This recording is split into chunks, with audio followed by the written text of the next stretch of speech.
Most suppliers are going to give you a product catalog list of everything that they offer and everything that you can then throw into Scan Unlimited or whatever wholesale sourcing software or scanning software, that you use to see if there's any good products to buy, right? Some of them you will have to scan manually. Perfect example, that might be like BBCW, but most of them will have product catalogs, and then you'll be able to use that product catalog into a scanning software to compare automatically and very, very quickly, okay? Now, also keep in mind that wholesale is it's a constantly changing business model, okay? That means that you can, potentially scan a list one day and find nothing profitable, no good buys, but then very, very well scan that same exact list a day later or maybe a week later, and there might be a bunch of good products, to buy and ship into Amazon simply because a lot has changed, okay? So often, and this is exactly another reason why I recommend Scan Unlimited here, I'll hit the refresh button on the Scan Unlimited software with an old product catalog list after maybe a few weeks or a month has gone by, okay? I'll hit the refresh button, so basically it goes back into the software, rescans all those different ASINs basically on Amazon and compares them with the prices that are in the sheet, okay? So it's really gonna spit you out new data with the same old list when you hit refresh, okay?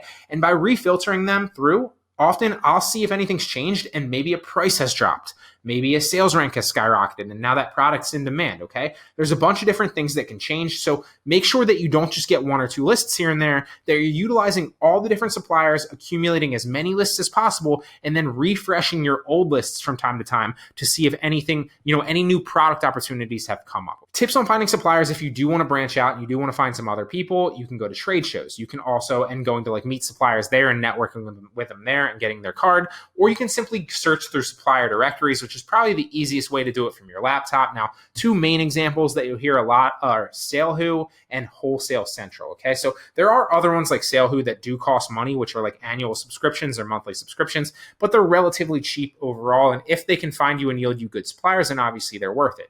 Or you can just stick with the Wholesale or Wholesale Central and sites like that are free. There's a bunch of both free and paid options here. So let me show you exactly kind of what these look like here.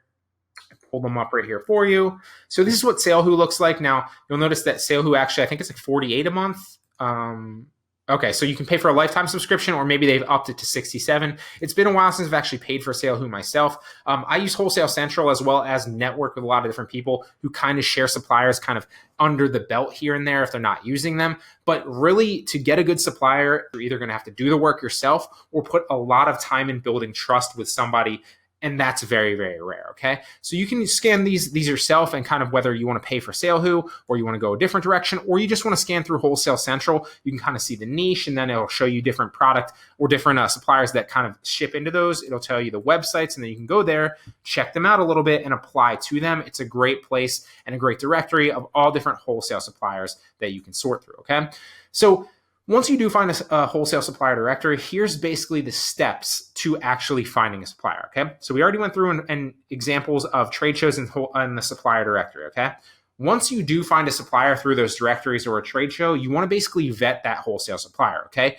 Unfortunately, fake suppliers are a very lucrative business, and so you need to make sure that you're actually vetting your suppliers, because there's two basic ways that you need to vet your suppliers before actually purchasing, one before and one after, okay? First and foremost, you need to vet to make sure that they're actually a legitimate supplier and not going to scam you. I've heard horror stories of people dropping like thousands of dollars and never getting their products through a fake supplier. And unfortunately, this happens quite often to some people, especially new people that branch out and try to find suppliers on their own, because it is unfortunately a very lucrative business. You can set up a website, act like a supplier, have somebody that finally finds you and then drops you a few grand, and you don't have to do anything, okay? So make sure that you're Googling them, you're vetting your supplier, okay? Google them, look into them, see if there's any bad info on them, see if they're, a legitimate company, and look into them very severely. That's the first layer of vetting, okay?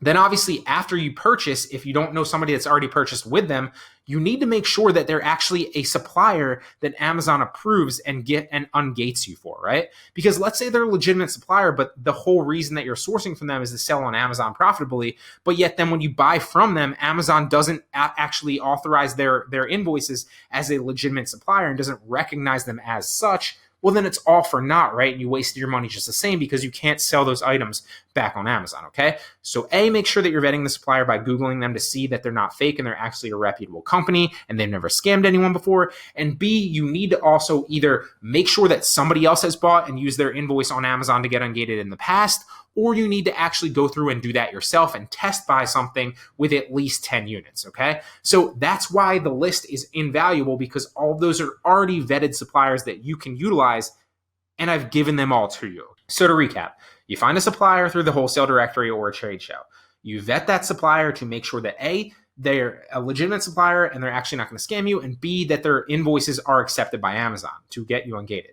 Then you want to apply to that wholesale supplier with your reseller's permit, then simply get the product catalog from that supplier with all their current product offerings and prices, then put that catalog through the wholesale scanning software and purchase those profitable products, okay? Then it's simply rinse and repeat. And that's basically how you find suppliers and buy from them. Tips on getting approved once you actually do, reach out to a supplier, or you do find somebody, how you're going to go about getting approved if they actually want to talk to you, okay? Whether you pick up the phone and actually talk to them, or you talk to them through email, when you communicate with them and potential suppliers, you want to be professional and you want to let them know mainly what the most important thing to them is, that you can actually sell their items quickly, okay? Because they're not looking for another, small business or a small Amazon seller or a small e-commerce seller to sell a couple products here and there. And you don't necessarily have to tell them that that might be all that you can sell initially, but they are specifically looking for another high quality distribution chain that's going to sell their items quickly, okay? So that's kind of how you want to position yourself. Whether you're talking to them on their phone or you're emailing them, you want to come off professional and you want to let them know that you can flip their items quickly on Amazon and sell them fast, so that both of you can profit and it benefits both of you, and also give them another opportunity as a high quality distribution chain for their business, okay? You also want them to see you as like a strong potential partner, right? So you don't want to come off as somebody that's like just selling out of their parents' basement or just selling out of their garage, right? Just like a part-time seller. You do not want to come off that way to a high and reputable company, because top brands and top suppliers want to form partnerships with reputable companies and reputable sellers that can move their products quickly.